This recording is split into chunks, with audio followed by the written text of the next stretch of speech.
Picture चालू करो बे। मोदी जी वो कर्मचारी हैं जो मुकेश अंबानी के यहाँ काम करते हैं। समझ रहे हो ना। सिक्योरिटी गार्ड तो मुकेश अंबानी के यहाँ भी हैं, लेकिन कभी सैलरी पता करना उनकी। बाउंसर मुकेश अंबानी के यहाँ भी है, उनकी सैलरी पता करना। साहब इसको बोलते असली हैकिंग। कोक मुकेश अंबानी के यहाँ भी सैलरी उनकी पता करना। भिक्षा तो बहुत लोग मांग रहे हैं, कितने साथियों हैं सब भिक्षा ही मांग के खाते हैं, लेकिन अरबों करोड़ों की संपत्ति है। क्या भिक्षा मांगने का फायदा? टैक्स नहीं देना पड़ता, हस्तांतरण आए। तो मोदी जी भिक्षा मांग के खाते थे, यानी आज से पहले भी कुछ नहीं करते थे, आज भी कुछ नहीं करते। जिनने पहले कुछ नहीं किया वो अब कुछ क्यों करेगा भैया? वाह मोदी जी वाह। समझ लो मोदी जी का सारा समझा करो, तुम लोग समझते ही नहीं हो। ये भी समझना कि ऐसा कौन सा भिखारी था कि जो सन 80-90 में अमेरिका घूम लेता था। ऐसा कैसी भिक्षा मांगी थी कि तुम भाई गरीब भी थे, मैं लोअर क्लास से भी बिलोंग करते थे, नाली से गैस निकाल लेते थे।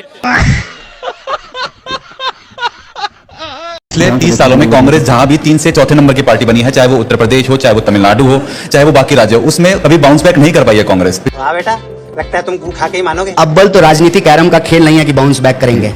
सही पकड़े हैं। कितने नंबर की पार्टी है, कोई टी शर्ट बेचने के लिए थोड़ी आए हैं कि कौन सा नंबर का शोरूम हमारा चल रहा है। कवाली बेइज्जती। और बाउंस बैक करने का जहां तक सवाल है, तो देखिए जब भी किसी भी तरह की हेजेमनी बन जाती है ना, तो लोगों को लगता है कि ये तो होगा ही नहीं। और अभी तो रुको, क्लाइमैक्स अभी बाकी है। अंग्रेज भी जब 200 साल इस देश में रह गए थे तो लोगों को लगा था कि अंग्रेज जाएंगे ही नहीं। ये जो नए अंग्रेज हैं इनको तो आए हुए अभी 15 साल भी नहीं हुआ है। जिनका सूरज चढ़ता है उनका सूरज उतरता भी है। और ये बिहार की धरती है, याद रखिएगा, हम सूरज को उगने से पहले डूबते हुए सूरज को अर्घ देने वाले लोग हैं।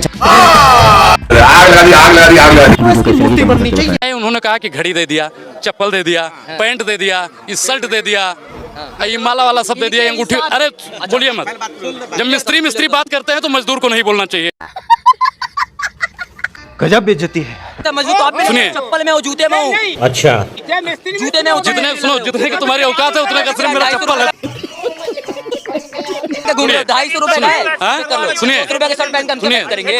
रुको जरा, सुनिए आगे बढ़िए। अब मैं बता रहा हूँ कि भारतीय जनता पार्टी जो कह रही है कि हमने सब कुछ दे दिया, क्या दे दिया? युवाओं को जो रोजगार न दे पाया वो हमको घड़ी देगा। बात तो सही है। जो महिलाओं को सम्मान न दे पाया वो हमको कपड़ा देगा। अरे बाप रे, ये तो धोती खोल रहा है। जो किसानों की एमएसपी को दुगना न कर पाया हो वो किसान हितैषी बनेगा। ये बड़ी अच्छी बात कही है। मस्जिद के लिए लोग सड़कें जाम नहीं कर सकते, सड़कों पे 5 मिनट 10 मिनट 15 मिनट की नमाज नहीं पढ़ सकते, लेकिन वही मुख्यमंत्री सड़कों पे एक महीने की कावड़ यात्रा का आयोजन कैसे करा लेते? अरे बाप रे, ये समान भाव यहाँ कैसे चला जाता है? वो मुख्यमंत्री जो कहते हैं कि कावड़ियों में मुझे भूले नजर आते हैं, तो तुम्हें नमाजियों में कोई ईश्वर का नजर क्यों नहीं आता जब तुम संवैधानिक पद पर बैठे हो? संवैधानिक पद तो ये कहता है कि तुम धर्म के चश्मे से देखो ही मत। ये बड़ी अच्छी बात कही है। तुम्हारा काम है लॉ एंड ऑर्डर को मैनेज करना, फिर कावड़ हो या ईद की नमाज हो, लेकिन एक मुख्यमंत्री धर्म के एजेंडे को सीधा कर रहा है बार बार, और लोग कह रहे हैं वाह योगी जी वाह। क्या बात है सर, क्या बात है सर, क्या बात, ये बात है। योगी मोदी के आगे कोई माइकल आज टक्कर नहीं, क्योंकि जो काम योगी सरकार ने कर दिया है वो आज कोई मुख्यमंत्री नहीं कर पाया। अच्छा, एक बार सिर्फ यहीं से आवाज तुम्हें उठा के दिखाता हूँ, अभी मजा आएगा ना भिड़ो। कि बीजेपी सरकार की इनकी सरकार, बोलो बीजेपी सरकार जय श्री राम। अरे कोई नहीं सपोर्ट बताइए, कोई नहीं सपोर्ट कर आपको। इतनी बड़ी वीडियो बना देखो, भगवान का नाम लेने के बाद भी सपोर्ट नहीं मिला। कितनी पापी है बीजेपी, भगवान का नाम लेने के बाद, भगवान का नाम लिया फिर भी सपोर्ट नहीं मिला आपको। ये कहते हैं साला 2000 रुपए लीटर लेंगे पेट्रोल, ले लेंगे, और कच्चा पहनने का पैसा नहीं है। ये गरीब ठीक है, मान लीजिए हम लोग गरीब हैं, हम लोग गरीब हैं। गरीब और चूतिया होने में फर्क होता है, तुम चूतिया हो। अगर कांग्रेस की सरकार आ गई ना, कांग्रेस की सरकार आ गई तो जितना प्रकोप बीजेपी ने मचाया है ना उसका दुगना मचेगा, और ये कौन से बिल में घुसेंगे पता नहीं चलेगा। बहुत मजा आएगा। ऐसा पिछवाड़ा फटेगा कि इनका कच्चा और कच्चे के नीचे की खाली हो जाएगी। फराज किदवई, बोल ये पॉलिटिक्स ऑफ कन्वीनियंस है। नमाजवादी की जो लाइन ली गई है, अरे मुझे क्या पता, इस पे फंस आप भी गए। अभी बदत है भाई, अभी बदत है। अमीर जी देखिए, जब भारतीय जनता पार्टी फंसती है, उसको लगता है कि वो चुनाव हार रही है, तो उसको कहीं ना कहीं से मुसलमान याद आ जाते हैं। सही पकड़े हैं। सबसे ज्यादा तुष्टीकरण अगर कोई कर रहा है इस देश में तो वो मोदी जी कर रहे हैं, सुधांशु जी कर रहे हैं और भारतीय जनता पार्टी कर रहे हैं। नंगा करके नहला रहा। क्योंकि बार बार मुसलमान, बार बार नमाजवाद, और अभी तो क्या वो सौगातें ईद भी भेजी गई थी ना, तो मोदी जी ने सौगातें होली या सौगातें दिवाली कभी नहीं भेजी। इतना तुष्टीकरण की सौगातें ईद भी भेजी गई। अब तुष्टीकरण की जहां तक बात है, तो जिसको ये तुष्टीकरण कहते हैं अमीश जी, उसको हम सम्मान बोलते हैं। बात तो सही है, क्योंकि ये वो चाय है जो हर तबके को गर्माहट देती है। कोई पीकर मुस्कुराता है, कोई जलकर मुस्कुराता है। अब आपको अगर जलना हो तो आप जलकर मुस्कुराइए। गजब बेइज्जती है। तो आपको लग रहा है कि इंडिया नाम रख देने से बीजेपी में कुछ बेचैनी है? नहीं, देखिए भारत की ये हिंदुस्तान की आत्मा गांव में बसती है, और गांव के लोग इंडिया तो जानते नहीं, वो भारत जानते हैं, भारतवर्ष। अभी बता दे भाई। और दुनिया में लोग क्या जानते हैं? दुनिया में अलग बात है, भारत भी जानते हैं। दुनिया में क्या जानते हैं? इंडिया जानते हैं। आपने महाराष्ट्र हरियाणा का एग्जाम्पल दिया, बीजेपी लड़ ही रही है 100, ठीक है, और बिहार जीतने के लिए आपको चाहिए 120। जुम करो। बीजेपी तो कम से कम जेडीयू की 20 सीट नहीं आएगी। सुन तो लो आप मेरी बात, बीजेपी अपने दम पर तो ये नहीं जीत सकती है बिहार, इतना तो मान रहे हो ना। अब आप कह रहे हो गठबंधन में जीतेंगे, तो अगर बीजेपी की इतनी ही पॉपुलैरिटी है, इतनी ही उनकी तैयारी है, इतनी ही ताकत है, तो लड़के देख लो 243 लड़के देख लो, पता चल जाएगा। आप तो कह रहे इतनी पॉपुलैरिटी है, महाराष्ट्र जीत गए, हरियाणा जीत गया, दिल्ली जीत गए, तो भाई बिहार भी लड़के देख लो, पता चल जाएगा। तो नहीं आ रही एनडीए की सरकार? बिल्कुल नहीं आ रही है। इन 2-3 बातें निश्चित आप लिख लीजिए। नीतीश कुमार नवंबर के बाद मुख्यमंत्री नहीं होंगे, बिहार में एक नया मुख्यमंत्री होगा। इसमें कैसे कैसे लोग रहते हैं यार। आपने इस पर कहा है कि लिख कर ले लो, लिख के ले लो ये बात। दूसरी बात लिख के ले लो कि जेडीयू को तीर सिंबल को 25 से ज्यादा सीट नहीं आएगा। और आई तो आप राजनीति छोड़ देंगे? छोड़ देंगे जी, कुछ भी। बंगाल में कहा था, अभी कह रहे हैं, फिर रिपीट कर देते हैं, 25 सीट नहीं आएगा जदयू को। अगर जेडीयू की 25 से ज्यादा आई तो छोड़ देंगे, राजनीति छोड़ देंगे भाई। ठीक है, ओके। और तीसरी बात, ठीक कहा के शर्मा जी ने। अच्छा, ये कोई भाषा होती है किसी नेता की? हाँ बेटा, आप चुनाव आयोग को सरेआम धमकी दे रहे हैं, ये बताते हुए ये सरकारें आएंगी जाएंगे, हम देख लेंगे आपको। ये कोई भाषा होती है एक नेता की? चढ़ा समझाओ इसे। प्रियंका गुप्ता जी, अभी आप लोग विपक्ष में बैठे हुए हैं, आप लोग सरेआम चुनाव आयोग को धमकी दे रहे हैं। अभी मजा आएगा ना भिड़ो। चित्रा त्रिपाठी जी, के शर्मा जी से हमें ये सीखने की जरूरत है कि हम किस भाषा का प्रयोग करेंगे और किस भाषा का प्रयोग नहीं करेंगे।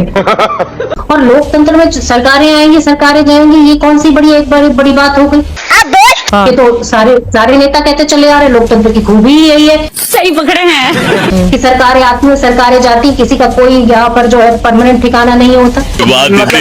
अब इसमें इनको बुरा लग गया तो इसके लिए ये जिम्मेदार है। अपने घर जाना है, बस हवा निकल गई। अगर ये इतना ही खराब था, इतना ही गैर जरूरी था राकेश जी, तो 1977 में जनता पार्टी की सरकार जब आई तो उसने 42वें संशोधन के बहुत सारे प्रावधानों को हटाया, बदला। ये 2 शब्द भी हटा देते, क्यों नहीं हटाए Rakesh ji? You are a good question. मुझे लगता है कि बाबा साहब अंबेडकर की विद्वता, बौद्धिकता और फ्यूचरिस्टिक सोच, भविष्य की सोच के बराबर तो कम से कम मैं नहीं हूं। आशुतोष जी हो सकते हैं, राहुल गांधी हो सकते हैं, राष्ट्रीय स्वयंसेवक संघ के लोग नहीं। क्या बोला तूने? मैं तो ये कह रहा हूँ 1977 में बदल देते ना, जनता पार्टी ने क्यों नहीं बदला? कुछ ना कुछ तो गड़बड़ जरूर है। दत्तात्रेय जी ने क्या कहा? दत्तात्रेय जी ने बदलने की बात नहीं की। दत्तात्रेय जी ने कहा कि विमर्श होना चाहिए। झूठ बोल रहा है। राकेश जी, आप जवाब नहीं दे रहे। राकेश जी, मैंने कहा 1977 में जनता पार्टी की सरकार ने बदलाव क्यों नहीं किया? अगर गलत था तो सही पकड़े हैं। शायद जनता पार्टी 5 साल रहती तो हम परिवर्तन करते। समझ रहे हो राकेश जी? मतलब 400 सीटें मिली तो संविधान बदल देंगे, यही भावना है ना राकेश जी? शाबाश बेटा। जब तक राष्ट्रीय स्वयंसेवक संघ है, जब तक आरएसएस है, इस देश के संविधान को कोई बदल नहीं सकता है। बस हवा निकल गई। और आपका क्या मानना है बजट को लेके? आपको भी कुछ है दिमाग में? मेरे हिसाब से तो सर जब से ये आए हैं बहुत अच्छे आए हैं। वाह। और ये जो लोगों की आदत है रोने की, वो तो रहेगी। आज के टाइम में देखो चीज़ महंगी है, आप कानून व्यवस्था भी देखो ना। मैं उस देश से हूँ, उत्तर प्रदेश, नाम तो सुना ही होगा आपने। थोड़ा बहुत जानते हैं ना, हम तो बिल्कुल जानते हैं, पैदाइश वहीं की है। तो वहाँ पे जो क्राइम था वो 0 हो गया। अब वो वाली बात नहीं है, अब रोने की, पेट्रोल बढ़ रहा है, वो लोगों की आदत है। देखिए मार हो जाएगा। तो सबको रोटी मिल रही है, कोई कह रहा है हमें नहीं मिल रहा, वो रोने की जिसकी आदत है वो रहेगी। 80 करोड़ लोगों को फ्री में अनाज मिल रहा है। अरे सर वो मिल रहा है ना, जिन्हें मिल रहा है वो नहीं बोल रहे, जिन्हें नहीं मिल रहा वो भी कह रहे हमें मिल ही नहीं रहा है। कोई सेंस है इस बात की? गलत बात है ना। वो आप कानून व्यवस्था देखो, धीरे धीरे कोई पैदा हुआ है तो धीरे धीरे बड़ा होगा ना, थोड़ा टाइम दो हर एक चीज का। ठीक है, ये नहीं कि आप ये हो रहा है वो हो रहा है फलाना ढिंगाना। अरे भाई दो ना, वक्त तो दो। सबसे पहले कानून व्यवस्था। हमारा जो ये देश है साथ रहेगा और साथ ही लड़ेगा, दूर भी नहीं रहेगा। सबको एक साथ रहना है और एक साथ ही लड़ना है, ये है। ये बहुत गलत है। आप किसी को भी टाइम दो। हमारे वर्ड आप देख रहे हो कहाँ है, सब तारीफ कर रहे हैं। अच्छा, विश्व में डंका।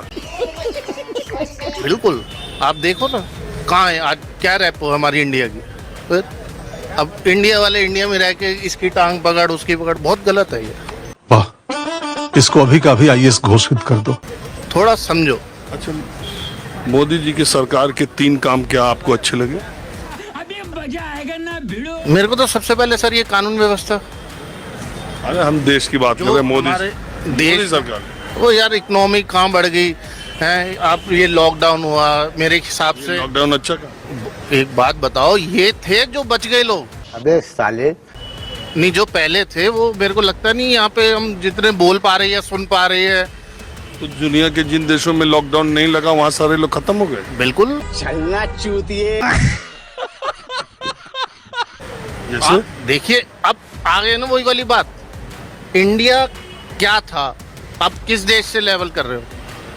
बांग्लादेश जिन से कर रहे देशों हो या में पाकिस्तान से कर रहे हो? अरे 183 देश हैं, कितने देशों में लॉकडाउन लगा था? इसका आंसर तो नहीं आता मुझे। जिनकी जो लेवल में है, ऑस्ट्रेलिया है, अमेरिका है, वो तो संभल गए। उन्हीं की तरफ संभाला ना हमने। वैक्सीन हमारे इंडिया से ही होके गई ना। कुछ पावर थी, कुछ था, एक टीचर था लाठी लेके जो यूँ चलता है सुबह, वो काम करवा रहा है मेरे हिसाब से। मुझे क्रेडिट नहीं चाहिए। अच्छा, तो आप बताएं मोदी सरकार के 3 काम तो आप बताए नहीं यार। 3 काम सर सबसे पहले बता तो दिए मैंने, और क्या बताओ? क्या? नंबर 1 ए से लेके A to Z है, पूरे गिनवा सकता हूँ। ये 3 बता दो। 3 चीजें क्या बताओ? मैं तो सबसे पहले ये कानून व्यवस्था। अरे मोदी सरकार का यार, लॉ एंड ऑर्डर तो स्टेट का सब्जेक्ट। क्या बताओ? मोदी सरकार का देश का कोई 3 काम तो बता दो। ये जो अपनी GDP ले लो, शर्म नहीं आती तुझे? ठीक है, लॉकडाउन में सब 0 हो गए। अपना इंडिया देख लो कहाँ खड़ा है, और बाकी भैया ये खड़े हैं बताने वाले। बस हवा निकल गई। बताओ। हाँ, दूसरा क्या बताओ? बिजनेस के लिए रो रहे हैं। मैं खुद बिजनेसमैन हूँ। मेरी मंथली 10 लाख की बिलिंग थी, आज 5 लाख है। लेकिन ठीक है ना, मेरे को सही। अभी मैं गाली नहीं दे सकता, फैमिली देखती है, वरना मैं ऐसे गाली दूं। काम हो रहा है। मैं एक इंसानियत परिवार चलाता हूँ। एक भाई यहाँ पे क्या हो रहा भाई? इंसानियत परिवार चलाता हूँ, उसका संस्थापक अध्यक्ष हूँ। अपना परिवार चला ही नहीं पा रहे, तुम इंसानियत परिवार चला रहे हो यार।